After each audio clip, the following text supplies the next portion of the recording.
Good evening, everybody. Welcome back. When I say welcome back, we had a episode last night, so it is very much welcome back on a Tuesday. Now it's a Wednesday, so we don't often do them on Wednesdays anymore. So what's been happening, chats? But it's getting closer to Christmas, so we're trying to jam in more episodes and talk to more great people. And tonight is no exception. Talking to PJ or about there and his new album. We will chat about that in a second, but just wanted to touch on the great show that we had last night in relation to a virtual music festival, virtual online music festival, 24 bands in 24 hours from all around the world. Every band starts at 7 o'clock local time in their region. So fantastic to be represented in Australia by Big League. And also we had a chat to a New Zealand artist yesterday as well, Stephanie. So that was exciting as well. So look forward to having a chat to PJ in a second. Just wanted to touch on what we did finish off with last night is just kind of urging everyone to get out and take a friend, most importantly, and go and see a band this weekend. That's really important to us and me and all the musicians that we get to have a chat to. It's not just for the musicians, it's for the great venues that are out there that are struggling a little bit at the moment as well. They need patronage, they need confidence to book acts, most importantly, and ticket sales, not always forthcoming as far as straight up, or pre-sales. So people get a little nervous around tentative bookings, and that's a concern around festivals, as we know, and we don't want to be losing any other great venues. So I just urge you for a couple of reasons. One, most importantly, get out and support bands and buy a beer, buy a soft drink, buy a bit of food, whatever you can do and afford. Take a mate with you, because these mental health chats and chats in general with a mate are really important. We're going to have another mental health chat in the next week or so. We call that Tune In Tuesdays. So we're going to do that once again after an overwhelming reach out of support, actually, after we interviewed Mark Sinton, a local musician, and we talked about a musical meltdown in his career, which became a mental meltdown. So really interesting to chat about anxieties, all sorts of things that musicians are not immune to, like everyone else. They're all superstars and look magic up there, but they're just as anxious as us sometimes. So with the greatest respect. So we look forward to jumping on now and having a chat to PJ. Bring him up. Welcome back, PJ. Or when I say welcome back, welcome to the show first and foremost. Episode 164 of So What's Been Happening. Thanks, Aaron. Yeah, it's lovely to be here and hang out with you for a bit. Yeah, well, we don't normally kind of put a time frame on kind of how long we chat. We just kind of jump on and have a chat about life and what happens. So I hope you're a little flexible with your time to move into your lounge room tonight. Yeah, absolutely. I'm your oyster, as it were. Perfect. All right. Well, let's touch on first. PJ, when did PJ become the name or the nickname for yourself? Obviously, Phil by default. Yeah. Where did PJ kind of come from? It's one of those classic Aussie nicknames, I guess you'd say. But yeah, well, it's pretty literal on my front. So it's Philip Joseph PJ. And it was an initial kind of spin-off, or was my surname, initial kind of spin-off when I started this as a solo project. It was very much kind of, it was indeed a kind of solo project is how it kind of got its roots, how it grew at the beginning. But now PJ is not really, I don't even feel like it's really me anymore. It's like we sometimes play as a trio, 4 or 5. So it's just become a descriptor. We did end the night managers thing for a while, but we just kind of with Nando, my bass player, it's just like just call it PJ, or we'll just kind of get around that and just like kind of turn that into the kind of fit all moniker. So if I'm playing solo, it's PJL solo. You know what I mean? So, but yeah. Yeah, indeed. It's now become a real kind of shared project. Yeah, great. I suppose it's one of the, not a sign of the times, but it's important to have a couple of different setups in your arsenal, I guess you'd say. Right.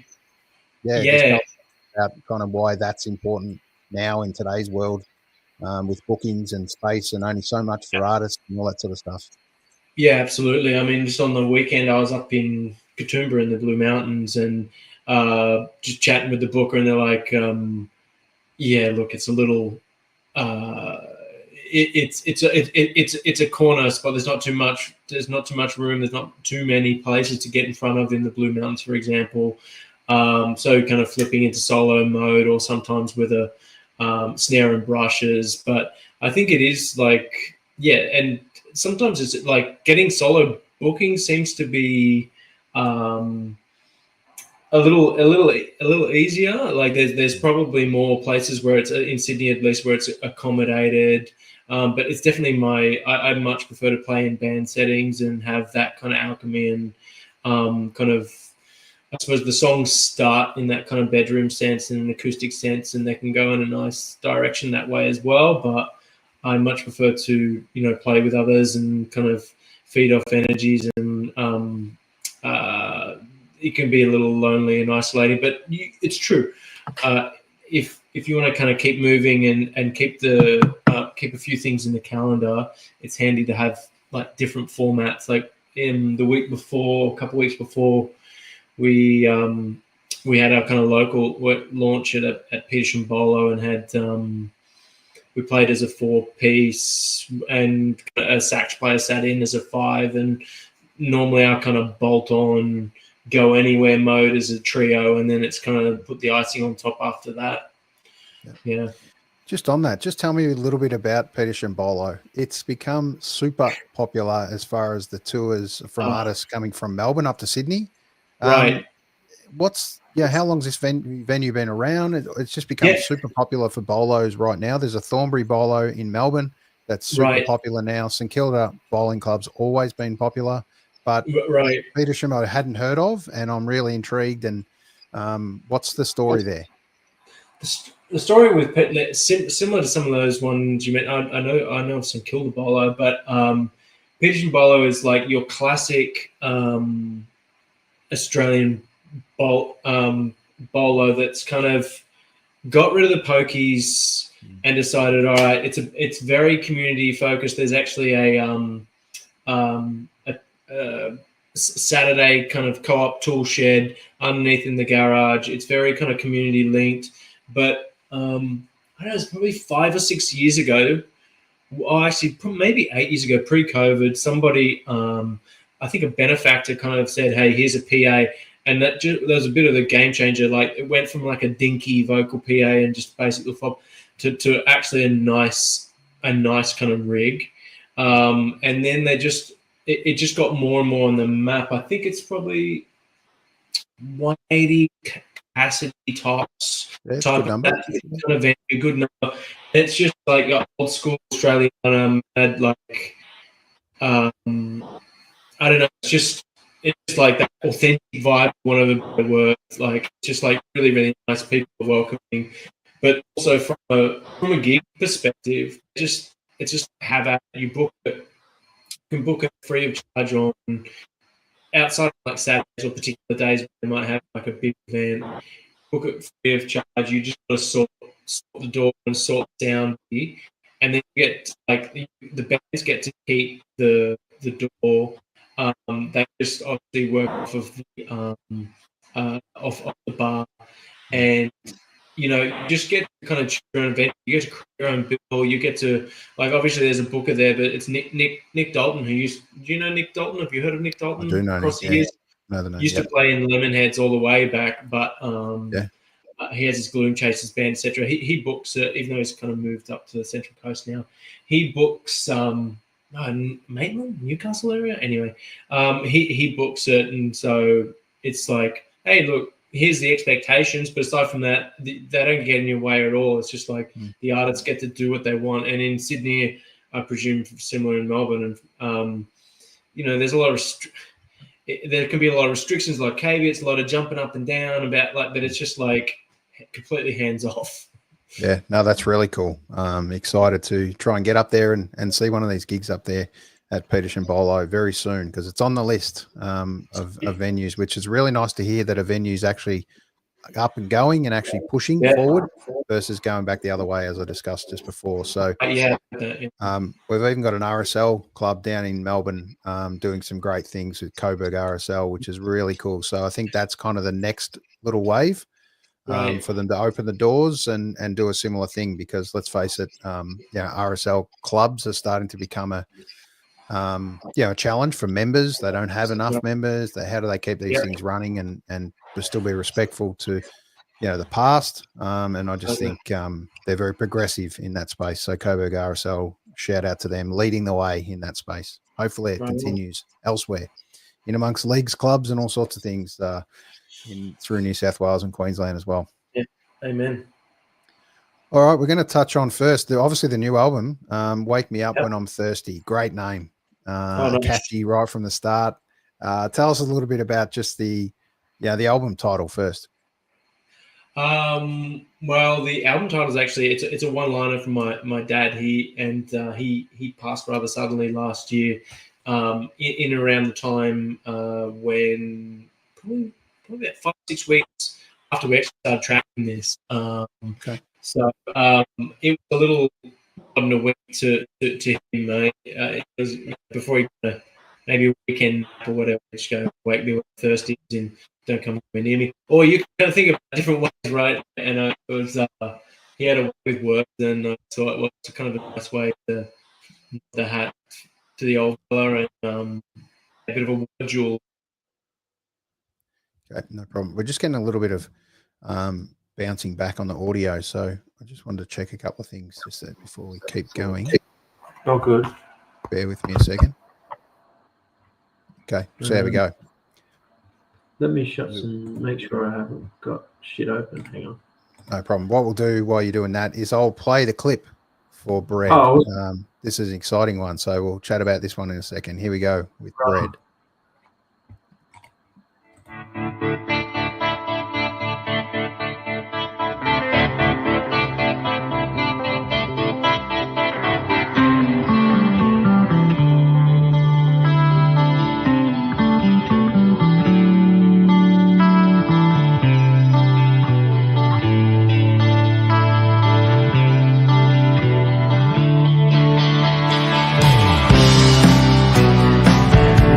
To break bread,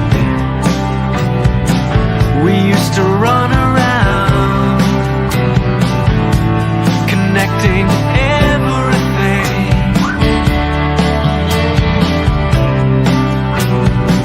Now that the sands have shifted, the ship has run aground. We start everything from square one.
I let that one play all the way through instead of just a little snippet. It's such a cool clip, mate. I can really appreciate the amount of effort and hours that's gone into that.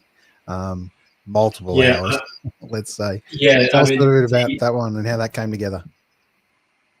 Yeah, cool story there, actually. It started. So my partner, she's from South Jersey, from Philadelphia, in the States. And when her sister, they're both artists, but Danny's elder sister, Jamie, she lives in this crazy space in North Philadelphia, big kind of warehouse space, and she's got a lot of her paintings and crazy space and bric-a-brac, and like it almost feels like you're in a bit of a prop warehouse, that kind of vibe, you know what I mean? Like just all odds and sods. Yep. So we kind of went, let's do like a stop motion kind of thing to Brett, like something pretty simple. And then it just got very elaborate, and those guys, between Jamie and her partner Matt, just went kind of nuts with this. Like that was over like New Year's, and over the next kind of 4 months, they cobbled together like, it's kind of a long song to do stop motion. So then we kind of jammed in a bit of live footage from a gig. I think that was we're talking venues before. That was at Yuli's. It was a brewery kind of vibe that's happening here in Sydney, which is another emerging space, I think, for shows. Another topic, but and then some other bits, just me hanging around playing along or whatever to try and break up all the stop motion. But got into that kind of and to me it's got that bit of a 90s I don't know how exactly to sum it up, but like it's all very intuitive to her. Like the thing, the kind of nifty, I thought I'd be cool with my background. This was a little snippet, like after she crashed everything, she just drew PJ Orr in the kind of dust. Cool, yeah, it's cool getting the kind of what do you call that stuff that glows in the dark? Glow in the dark stuff. They call that. That's what they call that stuff. But yeah, I do know exactly what you mean. So it's kind of a little thing. Yeah, she's a big dog person. She actually runs a little doggy daycare as a day job, and so kind of brought the kind of dog theme into it, and the dogs were kind of the audience, but they crumbled and they were made of bread, and it's cool. I've watched it a couple of times and captivated each time. So it's amazing how long 5 minutes can be to put together something like that. But it's a great listen. It's a great listen too. So it's very much rage worthy from back in the days of the 90s. Yeah. I don't know even how you get something on Rage. What do you do? I think you got to know someone these days. I think that's right. Okay. But it used to be a great show, and clips like that. Just tell us a little bit about clips, for you. Like, are they kind of as important or as relevant as they were to you? Like, what's your kind of artistic process in that respect? Do they become clips, or it was just an opportunity for this one? For this one, I thought, again, I'm very lucky to have people in my orbit who are both kind of generous with their time, and obviously everything's kind of on an indie shoestring kind of budget scenario, right? So, but generally, like leaning, like previously, so I've had some little acoustic videos done. Some friends have done those, or like back in the day with my main kind of previous band Halo, with like friends in and around the industry kind of doing some stuff. So it's a little opportunistic, but I normally like to try and do at least one per song cycle, album cycle. Actually, my bass player Nando, he's very handy with it too. He did the Dream State, we had a single between albums called Dream State. He kind of knocked that together. Look, I nostalgia wise, and like being a 90s kid, like I used to, they're imprinted in my memory, like all those kind of great video clips from that kind of post grunge kind of era, MTV era. I love them, but it's like to do them and do them well, like it's time consuming and super costly. So it's like that constant balance. Like naturally you're probably going to, the thing that lasts forever and ever is the music, I suppose. So I suppose that's P1, as they say. But yeah, I love the video clips, man. I do way more if the opportunity were there. Yeah, and budget was there too. Totally. It's hate to whinge about it, but yeah, it's not easy. No, 100% right. It's kind of not just a sign of the times. It's just the way it is. There's a lot of bands and individual artists, especially in the indie space, that are just trying to get music together. Let's just touch on another piece of the puzzle. Obviously, how we connected, which is through Chris Familton. I just want to touch on Chris for a second. Chris's ability as a publicist to reach out and be able to reach out to just little shows like me, just help to have a conversation and talk about artists who not always get an opportunity to have, big conversations and lengthy conversations with an artist and find out about their life. So, how important is that for you now in today's world to let you do what you do and just record and write music? Right. I think super important. And this is we've had little dalliances with some publicists, and the last album we did came out on a still an indie label, but a label that had a bit of support, an American label called Misra, and I even felt like we were like probably a bit of a missed opportunity compared to the amount of kind of roots up stuff that someone like Chris, because he's just in the orbit of Inner West Sydney. I mean, Inner West bands. I've just seen his name like pop up a bunch of times, and he does like promo for Dash, like some different festivals and different things, and we just had a beer one over and said, look, I mean, it would be awesome if you could help us kind of get this out there. So I think he does a great job, and it's all very, word of mouth, referral-y kind of part of the ecosystem. And yeah, he does a really good job connecting, particularly through radio, obviously the YouTube areas and kind of reviews and Spotify and all of that kind of stuff that's in the mix. But just actually getting humans in community radio who have a connection and then take that into their lives, but then obviously get some airplay and a bit of micro for indie versions of micro exposure, where it's kind of, it could be, there's all of a sudden there's just like a couple of new people at shows, and it's just kind of a bit by bit, an extra little link in the chain. Definitely, and a super important one that a lot of people kind of still don't give enough credit to, I don't think, how important that piece of the cog is. It's like having, a rhythm guitarist right behind the lead. You can't play lead if you haven't got the rhythm locked in. So Amen. Just a very much an important piece in the puzzle. So just a quick shout out. Sometimes I try and it's just a disaster. Yes, exactly. We all think we can do a little bit of it, and we do a little bit of it quite badly a lot of the time. And, what we'd love to see as punters is you guys out there writing more music and being able to record more music and do what you guys love, most importantly. So shout out to Chris Familton, mate. Keep doing some great things. Awesome. He's been really generous with me, with his time, helping me with a few things as well, which is really cool, and helping me connect the blocks in amongst these chats. So thanks to Famo and all the great work Chris is doing. So, all right, let's talk inspirations and influences with yourself.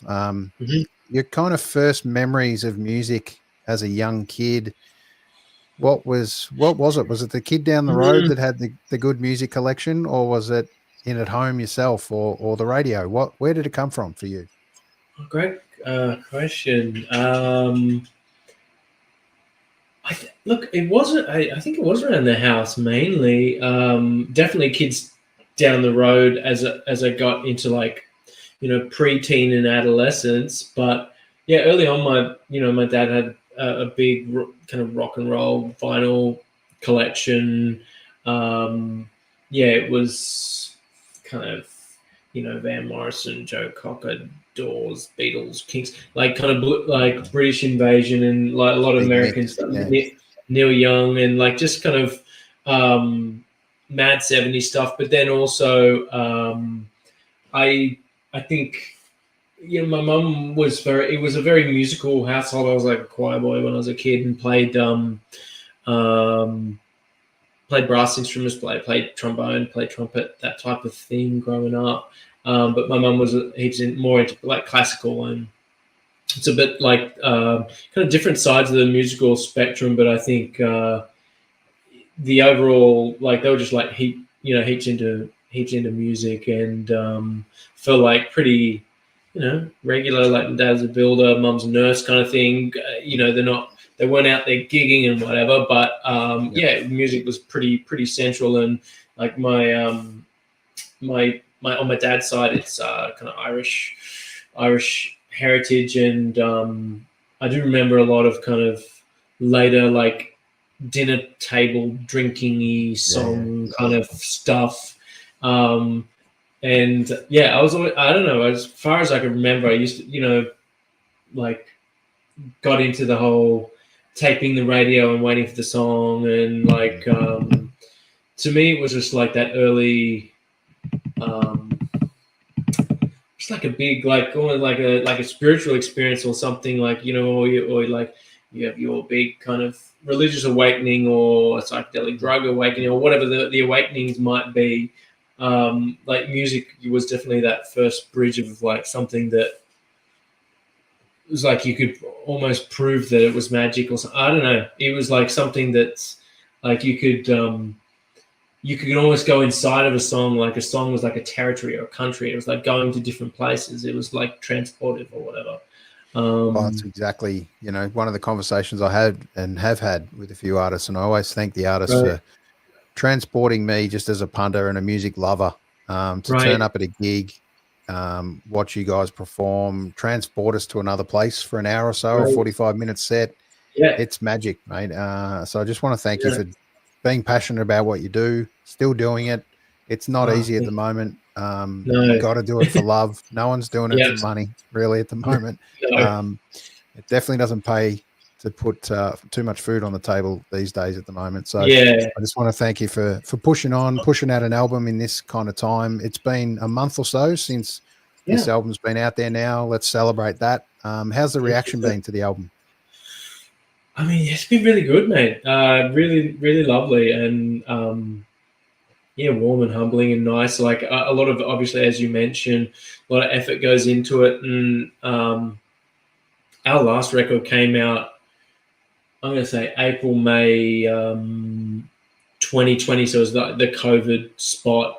Literally cancelled tour, including some shows down in Melbourne. And I don't know, it kind of felt, even though it dripped out there, but it kind of felt like that went through to the keeper a little bit. It was just, it's a strange time. And it almost felt a bit like trivial, like trying to bother people about your new music or whatever. It was kind of a weird, I don't know how to, it felt like you're pushing, like people were worried about this or that, or like, going in lots of stresses and different angles, be that health or travel or trying to see, me myself, like being, in a inter-country relationships, not being able to go, all of that stuff was in the mix. So I don't know. I just think there's been a bit more of a clear air, and we've had a good little run of like 5 shows on the bounce, and a little break now. The bass player's going back to, he's Spanish, or comes from Spain originally, so he's going back home for a bit. Reaction's been really nice. Some good pickup on radio, and all of that stuff's been rolling pretty well organically. And Chris has been kind of turbocharging that, and been getting some spot play and playlisting here and there. And in the digital world, like the algorithm seems to be giving us a little bit more love this time around, which is nice. So, I mean, I don't know really what that means, but I mean, it's just not. It's nice when you see, I suppose, people are kind of saving you into their library and taking a little portion of your music into their what is it? Their diet of entertainment, or their the libraries and the digital world, right? So yeah, I mean, sorry, I'm just falling apart at the jaws. I don't know what I'm saying, but That's okay, no problem. I know it's a little hard. It's a little hard to try and get cut through in that digital world at the moment, and get out there and just see it out there in all these spaces and navigate that sort of stuff when that's not your strength. That's not what you do. Where do I put it out? Who does it for me? It's a real challenge. And at the end of the day, we always hear, oh, well, you get all these Spotify listens and no money. No. That must be pretty demoralizing, I guess you'd say, but also an incredible way to get reach in amongst nothing else. And I've found so many artists that through Bandcamp and might sound like or sounds like a similar artist, and discovered plenty of artists, especially during that COVID time. That was probably one time I actually had time to listen to music again. Did you find yourself listening to music kind of during that COVID period? Like what? I know Sydney life was a little different to how hardly lockdown we were in Melbourne, but did you find yourself kind of discovering anything? Was there one band in particular or one album that kind of got you through? It's funny actually, because it was around that time, both listening and I kind of got into some, I suppose, getting into some tutorials and almost like going back to school a little bit in guitar world, and kind of doing some, kind of Western swing and kind of jump music, or a bit of, jazz blues world, and going, because I spent a lot of time just, playing music that was kind of out of my kind of songwriting and kind of normal musical diet, which I found pretty refreshing and good for chops and ideas and like little voicings and different ways of approaching things and cadences that are very different when you get out of kind of rock and roll world.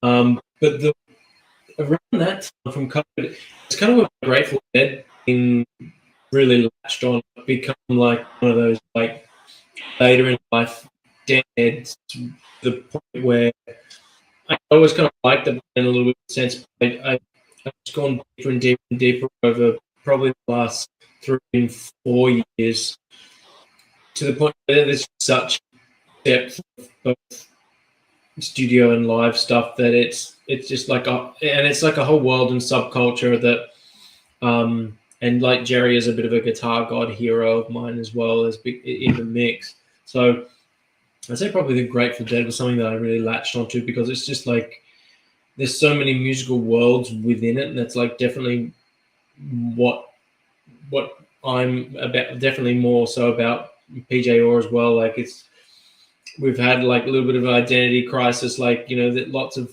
I suppose, different flavors and different moods and types of sounds that kind of rolled into the banner, and kind of like I suppose jazz sensibility, but with rock and roll, I suppose, with not too many limits on where we want to go. And pretty, which is kind of cool. I like the ability to challenge yourself, and kind of just somewhere along this, you'll find your way of what you're going to do next, which is, I think, one of those kind of, there's been some great bands that have done plenty of experimental stuff in amongst albums, in amongst the same album too, which is really cool. So you're just another one of those that's prepared to, push the boundaries a little bit inside your own head, which is really cool. Right on. Yeah, and I think it's just it was not really preconceived plan or whatever. It's just sketches of where we're kind of going to go, and then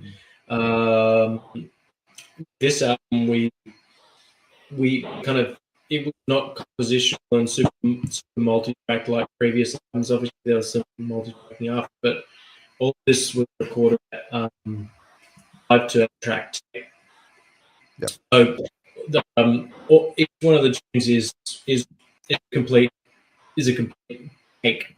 But there might be a little wizardry in there. Then obviously there's multi-tracking and vocals and blah, blah, blah, stuff that comes over on top of it. But the glue, like the the bones of it all is us as a trio, just playing, and then we chose the best takes, and then kind of went from there. Some of them were click, but others were free formed, and it kind of gave a bit more of a life.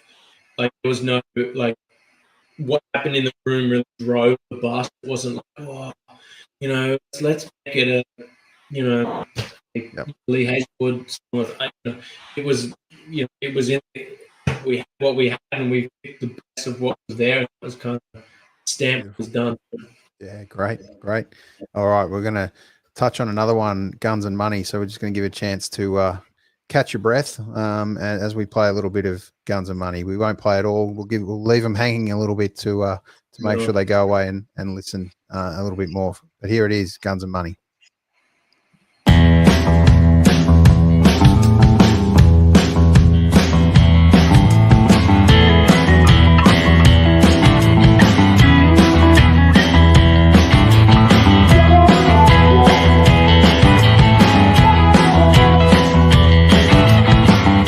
Shady diplomats, guns and money, queen bee, busy making honey. He used to care, now he's lazy.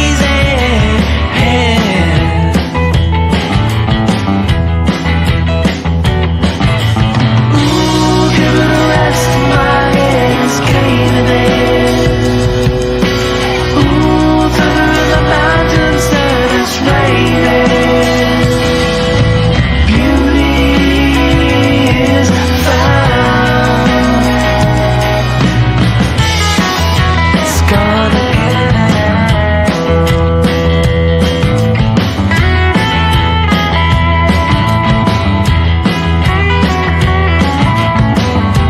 Daddy was a moonbeam, Mama was a star, sister was a ranger, she got lost out in the crowd.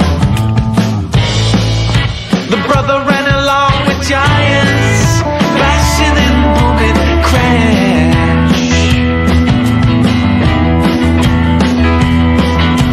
Ooh, give it a rest, my head's caving. Thunder in the mountains, then it's raining. Beauty is found. Oh, it's gone again.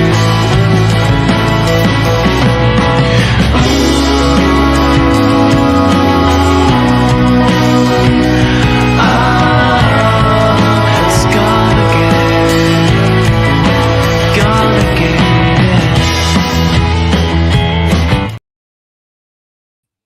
There you go. All right, Guns and Money.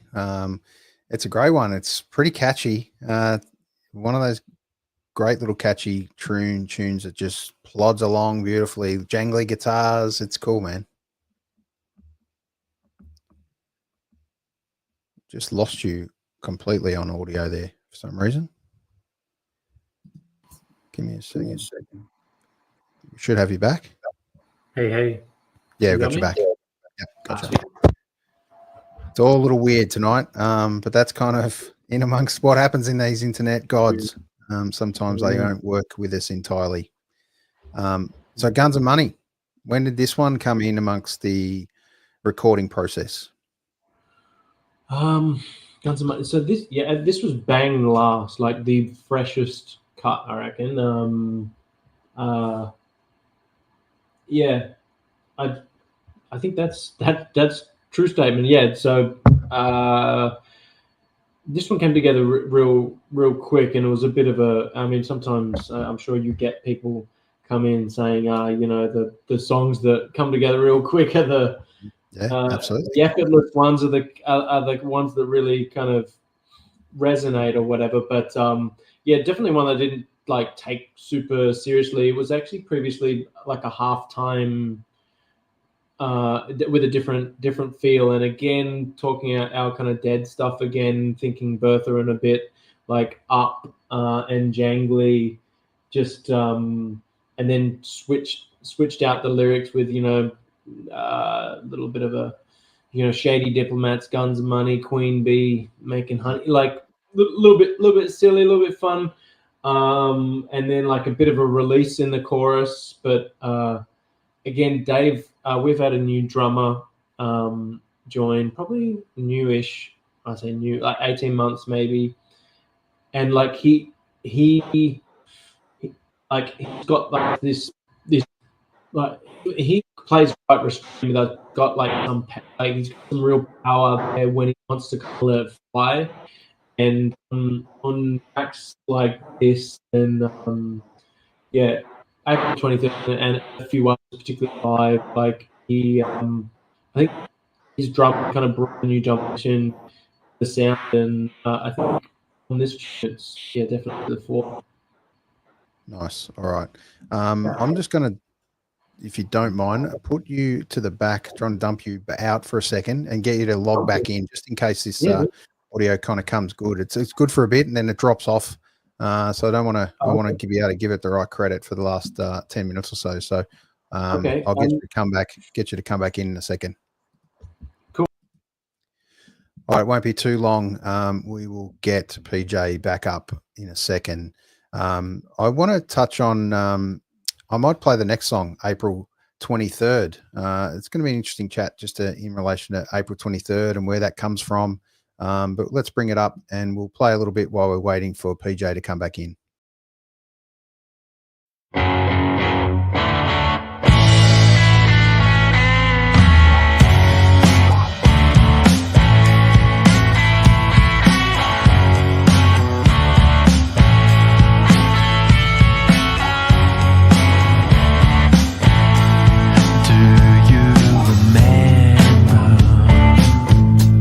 Was April 23rd. I thought I lost my keys. Hey, there they were. So who are you? And why did you return? To find it just where you left it.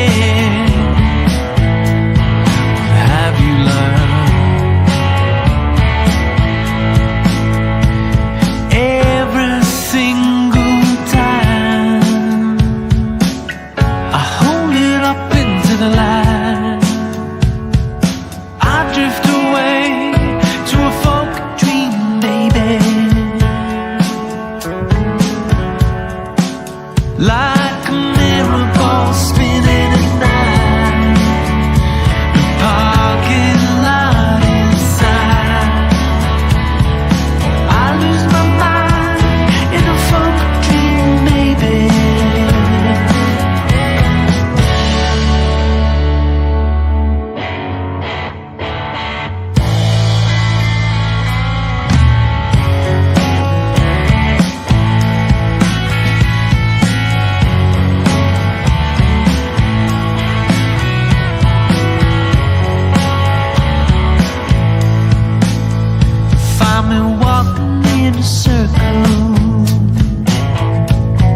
Fumbling around in the corners within the cool and deep dark water. Yeah, there's bats flying at midnight. I heard the beating of the drummer. Felt hangovers, lovers. We can make it if we try again. We try again, it seemed like every single time I hold it up into the light. I drift away in a folk dream, baby. Like a mirror ball spinning at night.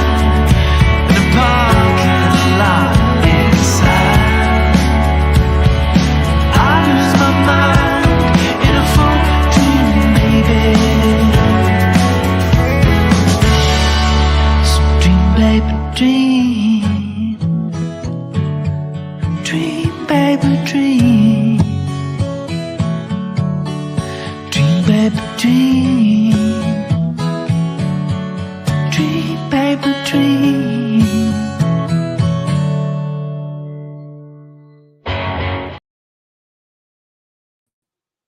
There you go. Dream, baby, dream.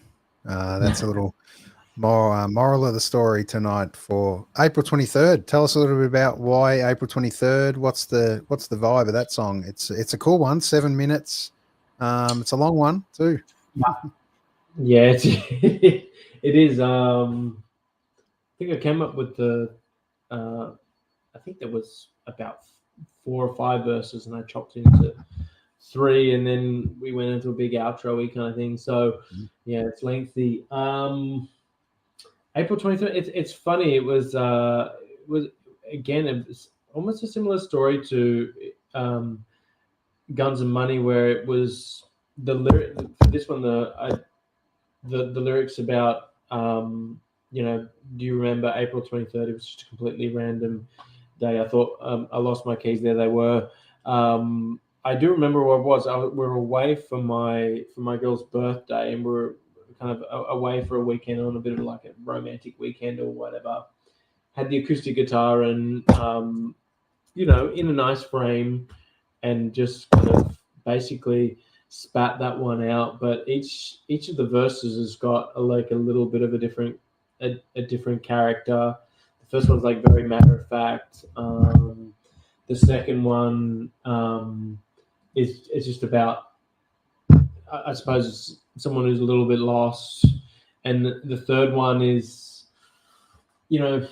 slightly dark, like trying to perhaps rationalize and justify behaviors in hindsight and retrospect, and kind of craft that so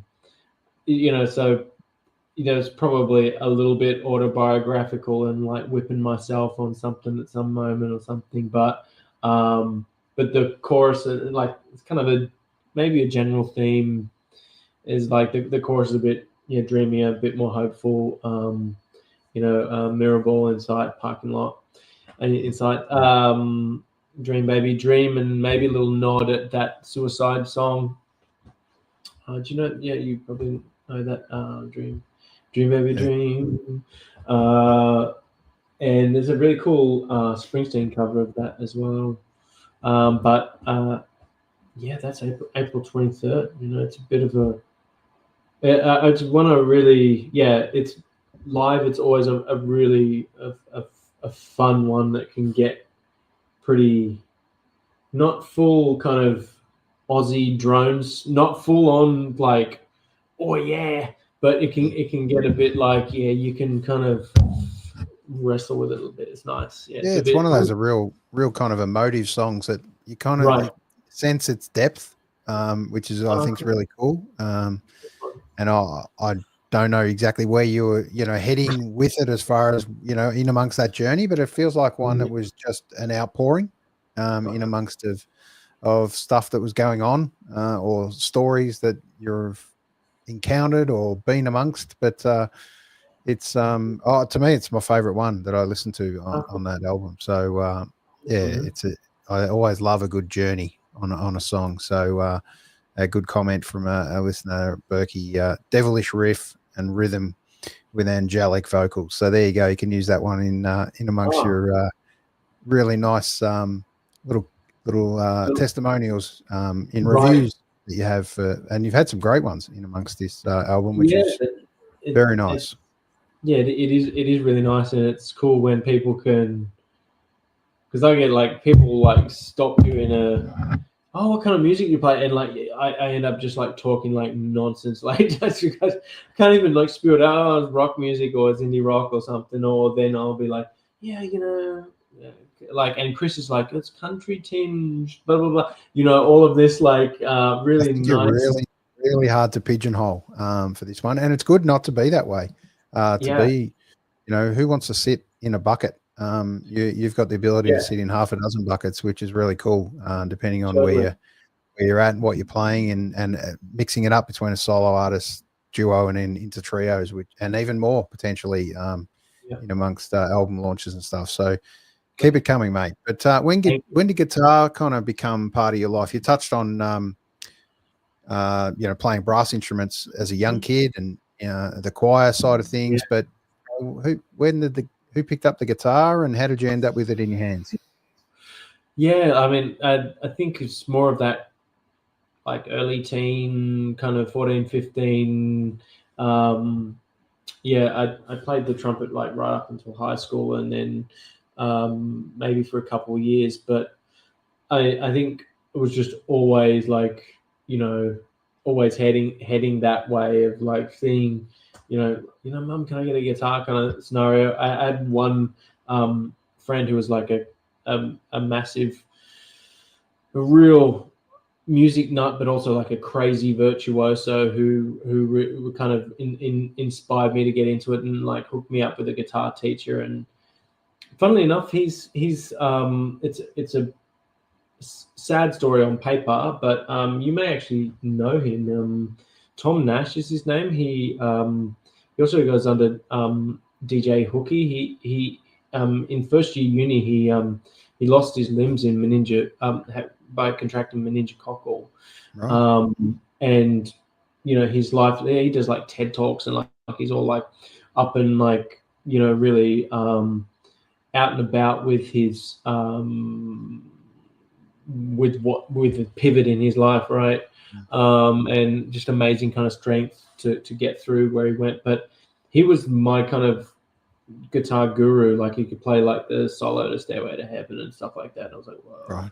He's one of those wow kids for you. That's what the cool kids were doing. Yeah, that's what the cool kids were doing. It was in like a Nirvana cover band called Nirvana. Yeah, right. Yeah. Yeah. And so I was kind of probably aspiring to get towards here with my little, Squire Strat and whatever. So was it that 90s grunge for you that kind of that's where the guitar kind of kicked in and you didn't see anyone playing trumpets and stuff? You wanted to get out exactly. It plug in and get loud. Exactly. Even though it was like a little bit like I wasn't like old enough, like I wasn't like in the thick of the grunge like as a teen, like I was like a bit looking back, like Kurt Cobain had already been dead and whatever. But it was just like that kind of guitar bands thing, and then it kind of went, it went into like the weird heavy, Limp Bizkit and everything, and we had our little like flirt with Korn and all of that, and Pantera and blah blah blah. But then all of those, kind of Strokes, Arctic Monkeys, Kings of Leon, kind of like guitar revival stuff, and there was just like so many indie bands here and we used to come to Melbourne all the time, and just like, you don't want to like, nostalgia, remember when's the worst type of conversation or whatever they say, but there was just so many people playing in bands. Like there was like, it was like, it felt like everyone was kind of doing it. And it's kind of what you did if you could. And it's like, when you realize, not everybody can sing and play or whatever. I can do that. Well, that's cool. Not everybody can do that. So that's like, it's something a little exciting and, Sure. And is there a current artist, whether it be local artist or a large artist that really inspires you at the moment? That's kind of, you're thinking, God, they're really killing it at the moment, or I'm getting a lot of, drawing a lot of influence from them. Yeah, I'd say who's killing. I'd say you probably get this answer a bit. He's killing it a lot. MJ Lenderman is really kind of a few times actually recently. Yeah, really killing it. I mean, he's carrying the torch at the moment. I'd say. Look, there's so many amazing artists around, but yeah, he's really kind of perked up of late. As also, like, he did a beautiful song with a singer, Watcha Hussey or Watcha Tusi or something like that as well, which is really amazing. Lots of great like local bands here as well, like Eves that we played with last week are amazing, and Restless Leg, and like there's so many like really great bands around the electorate, and many that I just look and go, wow, these like they're awesome, and just like kind of peeling bits of it, and from the, I suppose, the big established world. I really love the new Nick Cave record, Wild God. It's awesome as well, and it's the first one of his of late that I've really kind of connected with again. Yeah, true. So yeah, like heaps of stuff. Yeah, cool. And what's next? What's next for PJ? It's a little, it's a little kind of a little breath and relax now over Chrissy. We've got a little bit of time off. Then we'll be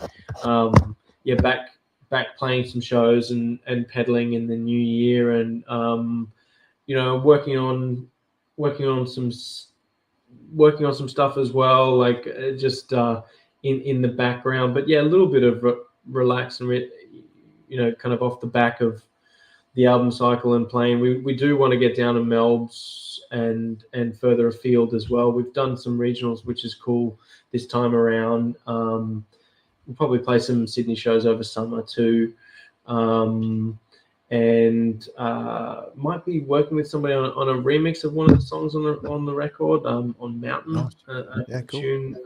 So a few things in the mix, but just like peddling the album, saying, hey guys, listen to this if you dig it, but just putting one foot after the next, Aaron, and just keep playing and ripping and running and doing our thing. Yeah, I think the most important part is to enjoy those moments and enjoy putting out an album again, and people very quickly either move on or move into the next phase and keep recording again, and don't celebrate the little win. And I think it's a big win in today's world right now, because it's not easy. Costs a lot of money and costs a lot of effort and a lot of spare time, because it's not a paid gig most of the time to put all this together. Right. And I think it's worth celebrating. So, mate, congratulations on Wake Me When I'm Thirsty. It's a great name in tribute to your dad. It's a really cool album, and we must touch on the artwork for the album as well. Let's just bring that little clip up. Just tell us a little bit about where this image came from.